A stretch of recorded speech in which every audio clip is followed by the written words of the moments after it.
Hey podcaster, I'm Tim Wahlberg, your podcast performance coach, with another actionable tip so you can sound like a pro and gain more podcast fans. Today's tip is how to dress up your podcast. I'm pulling back the curtain today so you can see, but more or less hear the difference between sounding like a pro and not. I'm going to let you hear what I sound like raw, totally naked, and it's not as gross as you think. This is what my podcast would sound like if I were to hit record and then publish without using any post-production enhancements. This is me, 100%. No EQ, no compression, no other effects. It's kind of flat, don't you think? Content is still great, but I think you'll agree it doesn't sound as good as it usually does. When you tune into your favorite radio station, the music sounds great, the jocks sound great, even the commercials sound great, and that's all for good reason. Behind the scenes, a team of engineers and programmers tweak the EQs and compression for the perfect sound to suit their radio station format. If it's a classic rock station, they'll likely crank up the bass, the bottom end, so it sounds more full and round. If it's a CHR or contemporary hit radio format, in other words, your top 40 format, they'd probably want more of a crisper, higher end sound, almost electric-like. This is what you need to be doing with your podcast. You should try to find those settings to make your podcast sound the best it can and still match your brand. This can instantly take your podcast from sounding amateur to pro. I record this podcast from my bedroom every week. There's a daycare next to me, I have tenants on the other side of the walls, and I have a $200 microphone.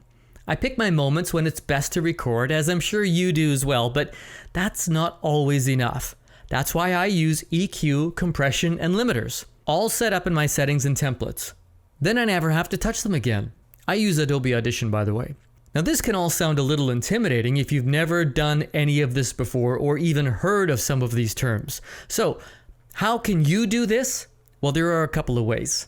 I can tell you and show you all my settings, but you've got different hardware and software plus a different environment, so it's almost impossible for you to duplicate what I've got going on here. One way to help is to go to YouTube. Now, hear me out. Search for Best Podcast Audio Settings GarageBand or How to Make My Podcast Sound Better Adobe Audition. Try using the words settings or compression or terms like EQ or equalizer, and don't forget to use the name of the software that you use. You will find so many quick little tutorials and tips to help you out.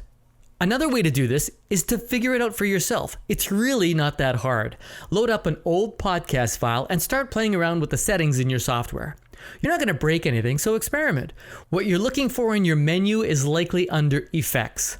Once there, try to find Amplitude, Normalizer, Equalizer or EQ, and Compression. There are a lot of presets that you can choose from once you open up one of these plugins or effect modules, so try them out. I believe there are 3 things you need to consider to make your podcast sound more pro: volume, quality, and overall sound or feel. So, I use a limiter, EQ, and compression. For leveling off or evening out your volume, look for amplitude or limiting or normalize. For quality of sound, look for EQ or equalization. I boost the top end and the bottom end a little. Then, after you've mixed everything down, use a compressor or processor to bring it all together. Using one of these effects will create that full wall of sound. It squishes it all together and gives it that radio effect. At least that's what I'm going for. I'm a radio guy, so it works for me and my brand. Remember, you can overdo it with effects. Think of it like plastic surgery. A nip and tuck is fine, but don't get carried away or you'll start to sound weird. You still want to be you, just dressed up a little. The other way to make your podcast sound more pro is to ask for some help. Pay a production guru an hour for his or her time, someone who uses the same software as you do, and they can walk you through the settings and help you create some templates. It'll be time and money well spent.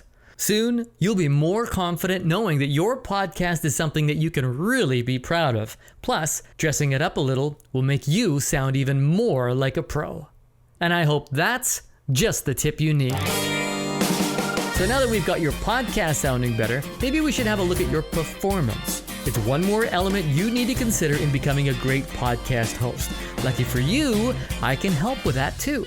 Sign up for one of my coaching packages and I'll put your podcast through my 40-point checklist. Let me help you up your podcasting game. Visit podcastperformancecoach.com. I'm Tim Walberg. See you.